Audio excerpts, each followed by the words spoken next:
ইসলামাবাদে যুক্তরাষ্ট্র ও ইরানের আলোচনা ব্যর্থ হওয়ায় এবার অনেকটা দিশেহারা মার্কিন প্রেসিডেন্ট ডোনাল্ড ট্রাম্প নতুন করে হুঁশিয়ারি দিয়েছেন হরমুজ প্রণালীতে নৌ অবরোধের পাশাপাশি আবারও বলেছেন যে কোনো সময় ইরানকে ধ্বংস করে দেওয়া হবে।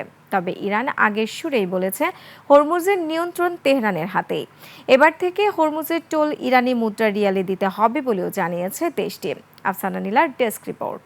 কালার এক্সপার্ট ডার্ক স্যাপ এবং মাইল্ড অন হ্যান্ডস টেকনোলজি সমৃদ্ধ অরিক্স অ্যাডভান্স ডিটারজেন্ট পাউডার আপনার লন্ড্রি এক্সপার্ট। পাকিস্তানে যুক্তরাষ্ট্র ইরান আলোচনা ব্যর্থ হওয়ার কয়েক ঘন্টার মধ্যে প্রেসিডেন্ট ডোনাল্ড ট্রাম্প হুঁশিয়ারি দিয়েছেন নৌ অবরোধ শুরু করা হবে হরমুজ প্রণালীতে।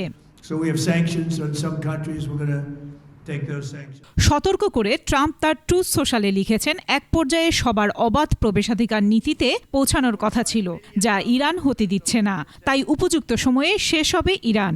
আরও বলেন, ইরানকে টোল দেয়া জাহাজ আটকে দেয়া হবে। শুধু তাই নয়, হরমুজ প্রণালীর মাইন অপসারণে 2টি মার্কিন রণতরী মোতায়েন করা হয়েছে এরই মধ্যে।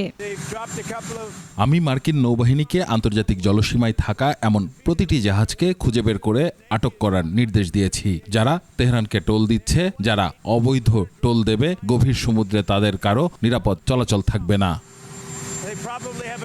এদিকে অনেকটা জয়ী হওয়ার ভঙ্গিতেই ইরান আভাস দিয়েছে হরমুজ প্রণালী তাদের হাতে। ইরান প্রশাসন বলছে হরমুজ প্রণালী একটি রেড লাইন, এটি পুরোপুরি ইরানের নিয়ন্ত্রণে এবং এর টোল ইরানি মুদ্রার রিয়ালে পরিশোধ করতে হবে। অন্যদিকে হরমুজ প্রণালীতে তেহরানের নিষেধাজ্ঞার কারণে 20,000 নাবিক আটকা পড়ে আছেন বলে জানিয়েছে সংযুক্ত আরব আমিরাত। আরও বলা হয় 800টি বাণিজ্যিক জাহাজ আটকা পড়ে আছে, যার মধ্যে 400টি তেলবাহী।